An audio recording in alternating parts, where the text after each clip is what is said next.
Monsoon सत्र operation सिंदूर को जिस तरीके से केंद्र सरकार ने प्रोजेक्ट किया था, या यूं कहें कि मोदी गवर्नमेंट की जो एक बड़ी उपलब्धि के तौर पर वो लगातार दिखा रहे हैं, वो सिर्फ उसी चर्चा में रह जाएगा।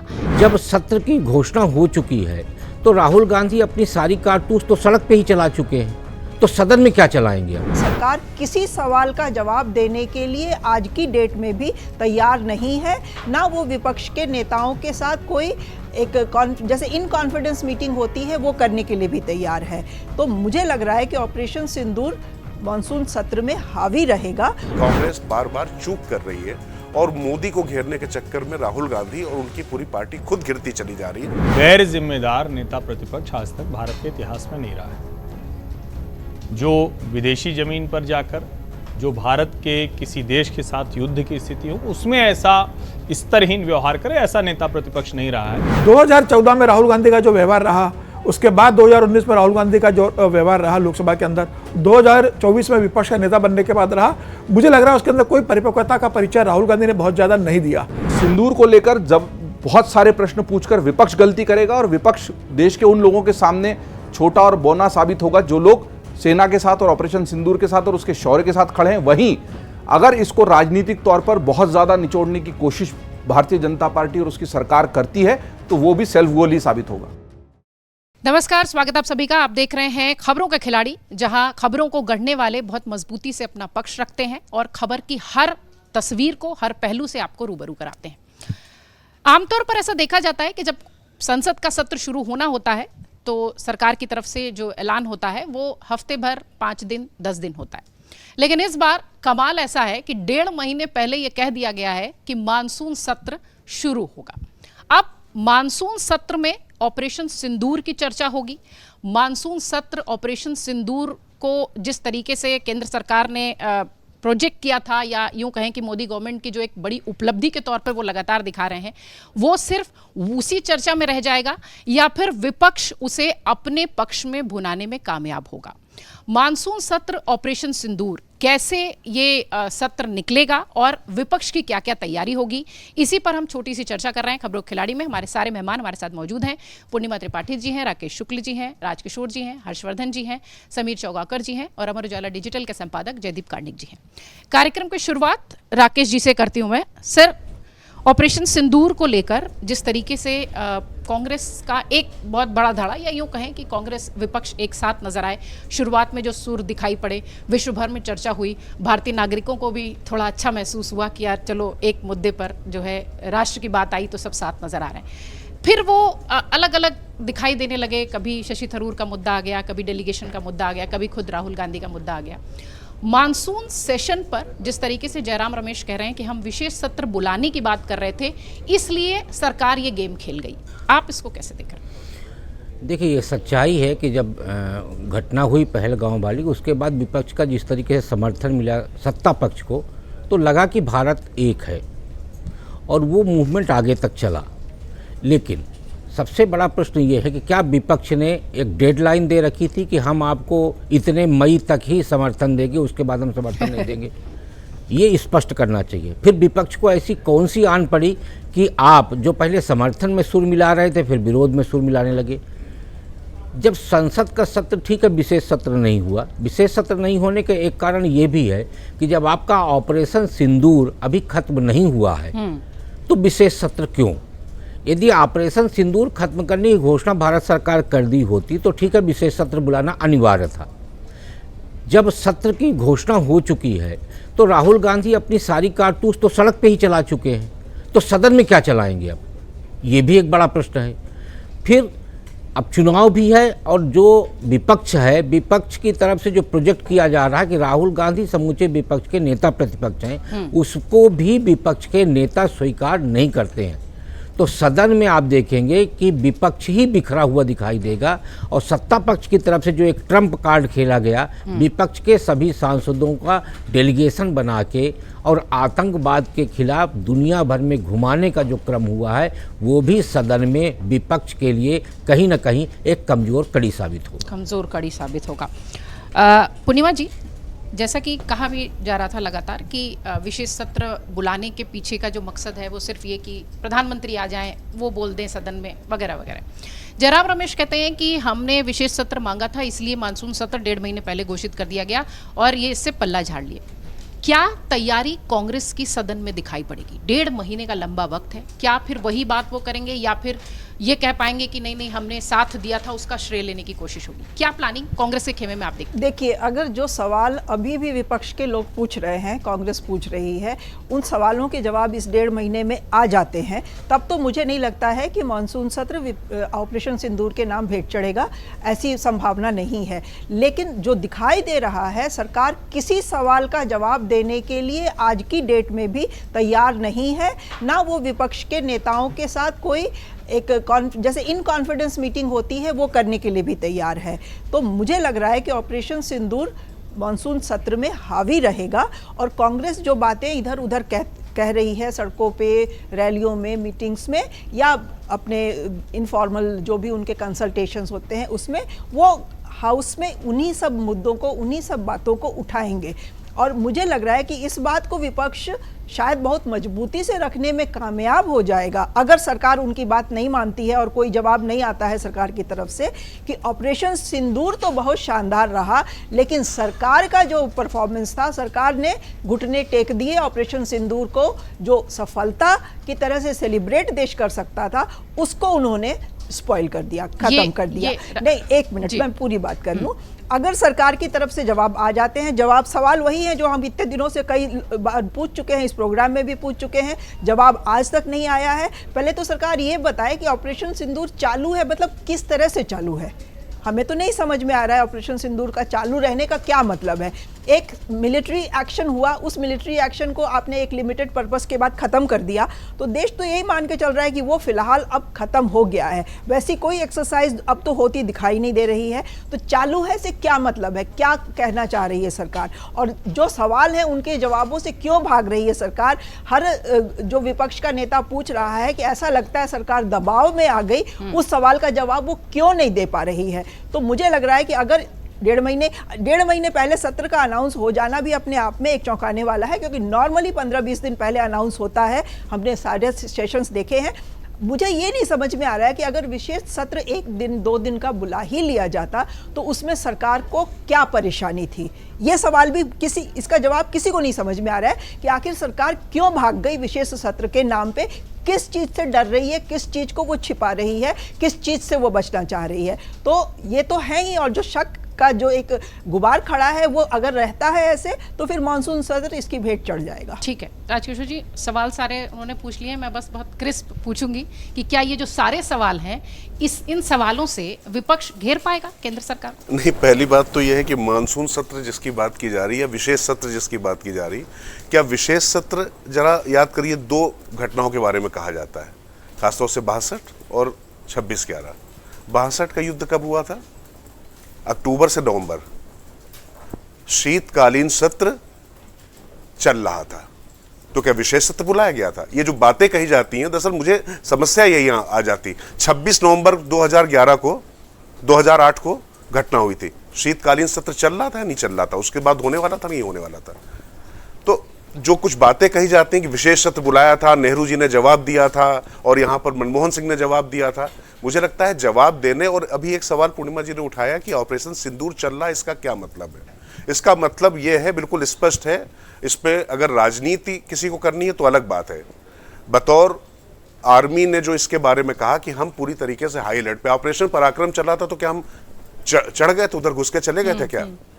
ऑपरेशन पराक्रम लगभग 1 साल तक हमारी सेनाएं बिल्कुल पूरी तरीके से रही। उसकी आलोचना आप कर सकते हैं कि हमने उसमें हासिल क्या किया, क्या नहीं किया, आप उसकी सराहना कर सकते हैं, अलग विषय। लेकिन ऑपरेशन सिंदूर चल रहा है, इसका मतलब यह है कि हमारी तीनों सेनाएं, हमारी सारी सुरक्षा एजेंसियां हाई अलर्ट पर हैं, क्योंकि कभी भी पाकिस्तान की तरफ से इस तरीके की घटना हो सकती है। पूरी तरीके से जो हमें युद्ध में झोंकने की साजिश तमाम मुल्कों के द्वारा, तमाम शक्तियों के द्वारा की जा रही है, क्या ये नंगी आंखों से हमको और जनता को दिखाई पड़ रहा है? ये हमारे राजनीतिक दलों को नहीं दिखाई पड़ रहा है? बार बार ये बात कही जा रही है कि ऑपरेशन सिंदूर, आखिर हम कह रहे हैं कि हमने लिमिटेड कार्रवाई की। लिमिटेड कार्रवाई हमें दूसरे दिन भी कर सकते थे, नहीं की ना। हमने पहले तैयारी की, क्योंकि वहां से 15 दिन का रिटेलिएशन वक्त है। होगा तो उसको हम कैसे ध्वस्त करेंगे। किया ना हमने, हमारी सेनाओं ने किया ना। और सेनाएं अगर इतने समय से जो तैयारी करती चली आ रही थी, अभी तो हमने अपने सारे पत्ते खोले भी नहीं है। और एक बात ध्यान रखना पड़ेगा, पाकिस्तान, बांग्लादेश और बॉर्डर पे अभी भी स्थितियां सामान्य नहीं हैं। इसलिए ऑपरेशन सिंदूर वाकई चल रहा, कितना लंबा चलेगा हमें नहीं मालूम। और रही बात विशेष सत्र की, बार बार मैं फिर आपसे कह रहा हूं कि जरा तारीखें चेक कर लीजिए कि उस समय शीतकालीन सत्र चल रहा था या नहीं चल रहा था, जो विशेष सत्र की बात की जाती है। और अभी जो बातें कही जा रही हैं, जब हमारी संसद जब पूरा गए हैं, जिस तरीके से पूरा शशि थरूर या मनीष तिवारी या गुलाम नबी आजाद, तमाम लोग, मैं सारे विपक्ष के नेताओं के नाम ले रहा हूं, ये लोग गए जब भारत का पक्ष रख के आए हैं। और ऐसा नहीं कि उन्होंने यहां पर आके सलमान खुर्शीद ने भारत सरकार पर सवाल नहीं खड़े किए, वो सवाल खड़े करेंगे, लेकिन इस मुद्दे पर वो पूरी तरीके से साथ दिखाई पड़े। हाँ, ये लोग कह सकते हैं कि प्रधानमंत्री राजनीति कर रहे हैं, जब वो कहते हैं कि सिंदूर उनकी रगों में बह रहा है, ये सब कर रहे हैं, इसको लेकर प्रतिकार विपक्ष भी करेगा, उसको हक भी है, इसमें कोई दो राय नहीं है।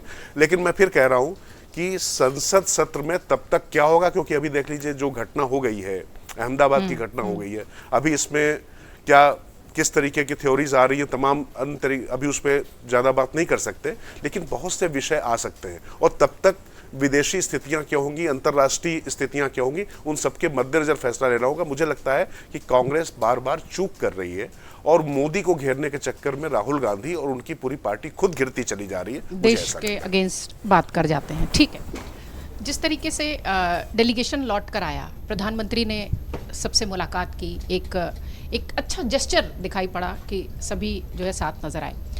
फिर अगर जस्ट उसके बरक्स देखा जाए तो विपक्ष अभी भी उस वाली बात को लेता है। विपक्ष के तौर पर अगर एलओपी को कहें तो राहुल गांधी लगातार उस बात को कहते हैं, बीजेपी के 11 साल पूरे हुए तो वो कहते हैं कि ये 11 साल जो है वो आदिवासियों और दलितों की मौत का, जो भी उनके इस तरीके के स्टेटमेंट आए। बट क्या ये वाला मानसून सत्र कांग्रेस जितना पिछले दिनों एक तरीके से कह लीजिए कि राष्ट्रहित के मुद्दे पर साथ नजर आई, उसका श्रेय ले पाएगी, या फिर जो राहुल गांधी कह रहे हैं कि विशेष सत्र हो जाता तो प्रधानमंत्री जवाब देते टाइप का, क्या ये सदन में इस तरीके की कोई तस्वीर इस सत्र में नजर आएगी? नहीं, पहली बात तो ये कि राहुल गांधी जैसा गैर जिम्मेदार नेता प्रतिपक्ष आज तक भारत के इतिहास में नहीं रहा है। जो विदेशी जमीन पर जाकर जो भारत के किसी देश के साथ युद्ध की स्थिति हो, उसमें ऐसा स्तरहीन व्यवहार करे, ऐसा नेता प्रतिपक्ष नहीं रहा है। ये दुर्भाग्य है भारत का। हमने डोकलाम देखा है, हमने गलवान देखा है, हमने अभी ऑपरेशन सिंदूर के दौरान देखा है। तो हम कांग्रेस के नेताओं को, विशेषकर राहुल कांग्रेस के नेताओं का ये व्यवहार हम देख चुके हैं। ऐसा प्रतिपक्ष कभी नहीं रहा। भारत पर इतने युद्ध हुए, हम तो कई बार हारे ही हैं, उसके बाद भी कभी ऐसा नहीं हुआ कि ये कहा जाए जिस तरह से आज ये बात की जा रही, तब क्या किया जाता तो ईश्वर जाने। पहली बात तो ये देश के लोगों को ठीक से ध्यान रखनी चाहिए। दूसरा क्या है, विशेष सत्र क्यों बुलाया जाता है? विशेष सत्र इसलिए बुलाया जाता है कि देश की जो विपक्षी पार्टी है, क्योंकि संसद हमारी सर्वोच्च है, उन सबको ये पता चले। 2 बैठक सर्वदलीय हुई, जिसमें विदेश मंत्री, रक्षा मंत्री और जो अलग अलग हमारे जो एजेंसीज के अधिकारी हैं, उन्होंने बाकायदा सब बताया। एक पार्लियामेंट्री स्टैंडिंग कमेटी होती है, इस पर जो स्टैंडिंग कमेटी है जिसके अध्यक्ष शशि थरूर हैं, उनको बाकायदा विक्रम मिश्री जो विदेश सचिव हैं उन्होंने ब्रीफ किया। इस सब से इतर आई। आज तक किसी सरकार ने नहीं सोचा कि संसद को ही हम दुनिया भर में अपनी बात करने के लिए रखते हैं, ऐसा किसी ने नहीं सोचा। ये विशेष सत्र से बहुत आगे की बात थी। लेकिन इसको भी राहुल गांधी और उनकी जो कांग्रेस है, राहुल कांग्रेस है, ये कांग्रेस नहीं है, राहुल कांग्रेस ये नहीं समझ पाई। अब आप सोचिए, 7 समूहों में कांग्रेस के भी 4 सांसद, अलग अलग पार्टियों के सांसद, समाजवादी पार्टी के सांसद, डीएमके के सांसद, असदुद्दीन ओवैसी, ये सब वहां हैं और वो दुनिया भर में जाकर भारत का पक्ष रख रहे हैं। और यहां कांग्रेस की सोशल मीडिया आईटी सेल, वो पहले मोदी जी का सर गायब कर देती है धड़ से, फिर कुछ और कर देती है, फिर उसके बाद कैंपेन चला देती है, फिर नरेंद्र सरेंडर का ड्रामा करती है, जो बहुत स्तरहीन है, घटिया है। मतलब ये पीड़ा देने वाला है। देश को चिंता होनी चाहिए कि ऐसा प्रतिपक्ष होना चाहिए क्या। फिर उसके बाद क्या करते हैं, फिर उसके बाद अलग अलग मीम बनाकर वो उसको आगे बढ़ा रहे होते हैं। अब उसके बाद आप अगर उम्मीद करें कि मानसून सत्र बड़ा अच्छा जाएगा, तो मैं तो यही कहूंगा कि फिर इतनी उम्मीद मुझे तो नहीं हो सकती। मतलब इतना उम्मीद से मैं नहीं रह पाता हूं। दूसरा क्या है कि अगर विरोध का देखें तो उनके विरोध का तरीका क्या है। भाई, पहलगाम हुआ, धर्म पूछकर मारा गया, इतना देश पीड़ा में था, हमें तो कहीं प्रियंका जी का वो कोई झोला नहीं दिखा। फिलिस्तीन पे तो झोला भी दिखा था प्रियंका जी का।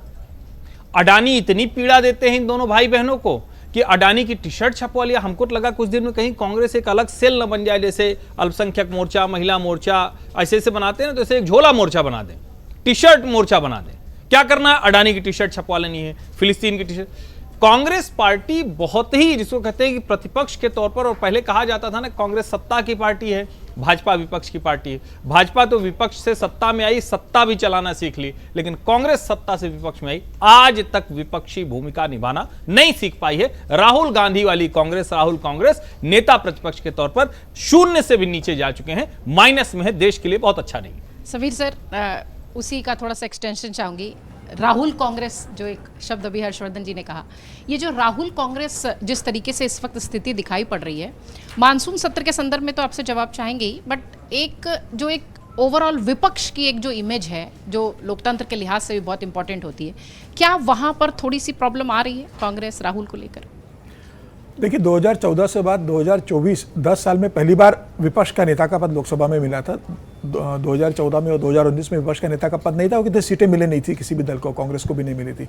2024 में पहली बार कांग्रेस को 99 सीट मिली, तो विपक्ष के नेता का पद मिला। तो ये उम्मीद की जा रही थी कि 10 साल बाद जब विपक्ष का नेता का पद कांग्रेस को मिला और राहुल गांधी विपक्ष के नेता बन रहे हैं, और जो कहा जाता है कि भाई विपक्ष का नेता जो है वो शेडो प्राइम मिनिस्टर के रूप में होता है, तो लग रहा था कि राहुल गांधी अब उस तरीके से भूमिका में आएंगे कि दुनिया या देश को वह संदेश देने की कोशिश करे कि भाई मैं आज विपक्ष का नेता बनाऊं, और विपक्ष का नेता के रूप में जिस तरीके से मैं लोकसभा में बिहेव कर रहा हूं, विपक्षी पार्टी को लेकर चल रहा हूं, तो मैं भविष्य का प्रधानमंत्री भी बन सकता हूं। जनता उनके अपने व्यवहार से मुझे लगता है कि आंकने वाली थी। 2014 में राहुल गांधी का जो व्यवहार रहा, उसके बाद 2019 में राहुल गांधी का जो व्यवहार रहा लोकसभा के अंदर, 2024 में विपक्ष का नेता बनने के बाद रहा, मुझे लग रहा है उसके अंदर कोई परिपक्वता का परिचय राहुल गांधी ने बहुत ज़्यादा नहीं दिया। विपक्ष के दल भी क्या राहुल गांधी को विपक्ष का नेता मानने को तैयार है? ठीक है, आपके पास 99 सांसद है, तो आपको विपक्ष का नेता का पद मिल गया है, लेकिन क्या जो आपके सहयोगी दल जो आपके साथ इंडिया गठबंधन के हिस्सा है, वो आपको वहाँ नेता मानते हैं? ममता बनर्जी आपको नेता मानने को तैयार नहीं है, अखिलेश यादव आपको नेता मानने को तैयार नहीं है, क्योंकि वो अपने हिसाब से लोकसभा के अंदर बिहेव करते हैं। ममता बनर्जी अपने हिसाब से लोकसभा के अंदर मुद्दे को उठाती है। तो राहुल गांधी अभी, अगर आप एक साल का कार्यकाल जब देखेंगे, मोदी सरकार को 1 साल हो गया है अभी, तो 1 साल में क्या राहुल गांधी विपक्ष को साथ में लेकर चले?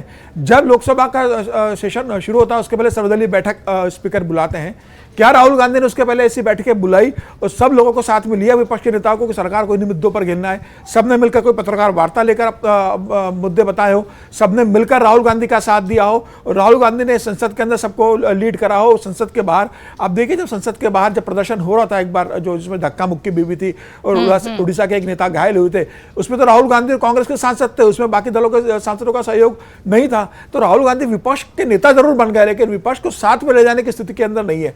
और मुझे लग रहा है कि अब मानसून सत्र के अंदर तो देखिए, विपक्ष को कोई ना कोई मुद्दा चाहिए सत्र के अंदर सरकार को घेरने का, और वो कोई भी सरकार हो, विपक्ष जो होगा वो सरकार को घेरने का काम करेगी, उसमें कोई गलत भी नहीं है। तो मुझे लगता है कि अब ऑपरेशन सिंदूर को लेकर अगर जो मन और प्रश्न जो विपक्ष लगातार सड़क पर पूछ रहा है, संसद में भी उसे पूछेगी, सरकार जवाब देगी। अब किरण रिजिजू बोल चुका है, संसदीय कार्य मंत्री, कि ऑपरेशन सिंदूर को लेकर विपक्ष जो भी प्रश्न होंगे उसका जवाब देंगे, जो प्रश्न पूछेंगे। तो अब उसमें कितनी चर्चा होती है, कितना समय लोकसभा स्पीकर निर्धारित करते हैं, किसको बोलने का मौका मिलता है, ये सारी चीजें देखने वाली बात होगी।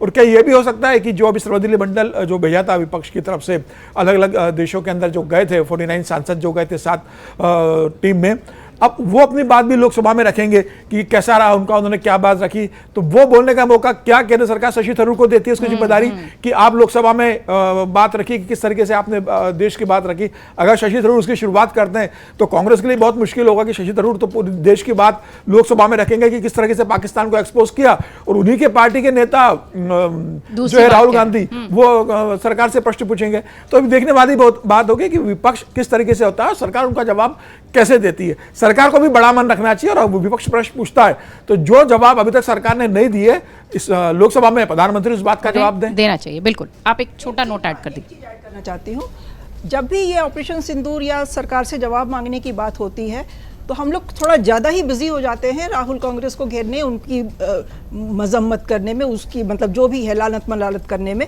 बहुत अच्छी बात है, राहुल गांधी की पॉलिटिक्स ही वैसी है, करना भी चाहिए। नेता विपक्ष है मैम, जिम्मेदारी बनती नहीं, है नेता विपक्ष वो नहीं भी होते तो भी वो वही बातें करते, वो आज की डेट में बाय डिफॉल्ट नेता विपक्ष है, तो वो जो आज कर रहे हैं वो नहीं भी होते तो करते।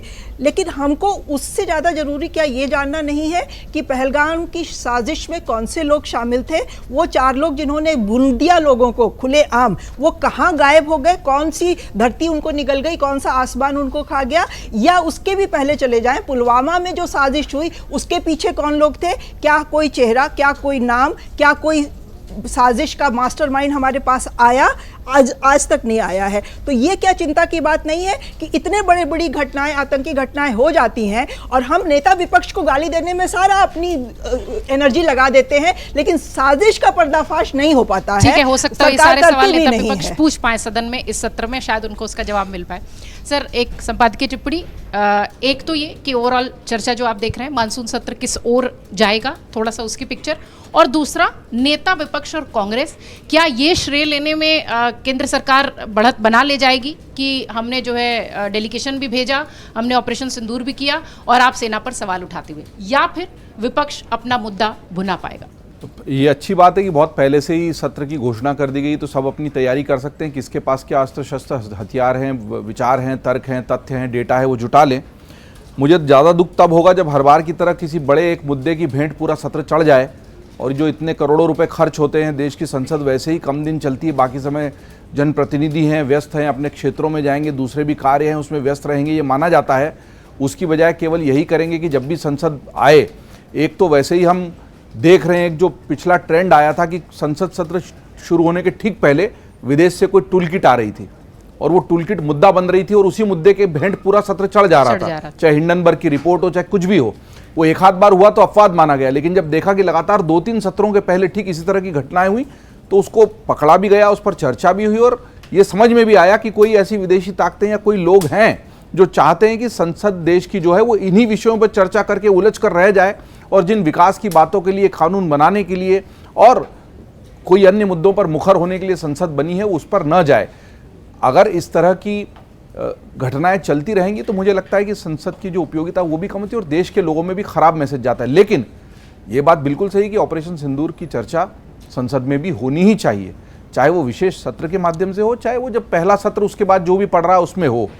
अब उसमें चर्चा क्या होगी, सार्थक चर्चा होगी, सवाल कौन से पूछे जाएंगे। अगर सिर्फ इतना पूछना चाहते हैं आप कि भारत के कितने जेट गिरे, तो मुझे नहीं लगता कि ये बहुत सार्थक चर्चा हो पाएगी। हाँ, ये सवाल पूछा जा सकता है कि जो कुछ हुआ आपने बदला भी ले लिया, लेकिन पहलगाम में जो सुरक्षा चूक हुई उसका जिम्मेदार कौन है, और सुरक्षा की चूक तो बहुत बड़ी थी, वहाँ किसी पुलिस का या किसी सुरक्षाकर्मी का न होना, इतने दिन तक रेकी का होना, ये सब बातें बिल्कुल सही है और उसकी जाँच होनी चाहिए। और वो एक बात है कि वहाँ खुद वहाँ के मुख्यमंत्री उमर अब्दुल्ला से लेके वहाँ पर बाकी अन्य लोगों ने भी स्वीकार भी किया है और कहा है कि हमारी बड़ी चूक थी, पर क्या केवल इतना कह देने भर से उनको छूट मिल जाएगी?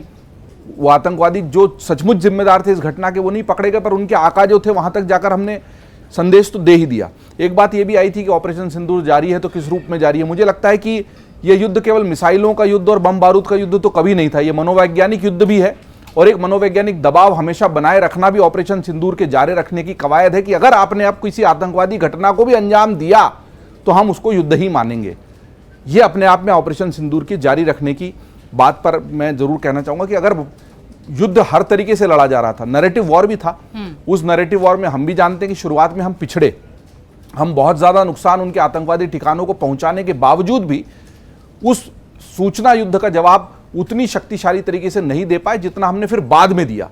हमने उसको कवरअप भी, और जो ये प्रतिनिधिमंडल भेजा गया सर्वदलीय, मुझे लगता है कि ये मास्टर स्ट्रोक था।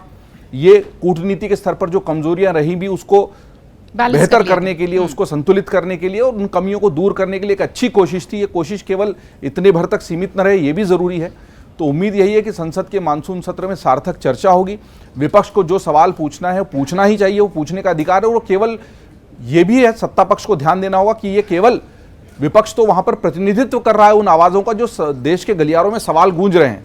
मैं हमेशा कहूंगा कि मोटे तौर पर देश की जनता ने युद्ध में सैनिकों का साथ, देश का साथ, राष्ट्र का साथ दिया है। चाहे हमारा फायदा हुआ हो, नुकसान हुआ हो, हम बहुत अच्छे से दुश्मन का प्रतिकार कर पाए या कुछ मोर्चों पर हमें पीछे भी हटना पड़ा हो, लेकिन उसके बावजूद हमेशा देश की जनता मोटे तौर पर साथ में ही रहती है। लेकिन कुछ सवाल होते हैं जिनका जवाब ज़रूरी होता है, वो जवाब देना चाहिए। वो जो शुरुआती सर्वदलीय बैठक थी उसमें देने की कोशिश की गई, लेकिन उस दिन अगर बिहार के मधुबनी जाने की बजाय वहीं सर्वदलीय बैठक में प्रधानमंत्री बैठे होते तो मुझे लगता है कि उसका भी स्वर बहुत अच्छा जाता। उस दिन उनको सर्वदलीय बैठक में अगर उपस्थित रहते, शायद विपक्ष को इस तरह हमला करने का या इतने सवाल उठाने का मौका नहीं। तो जहां गलती है वहां गलती है।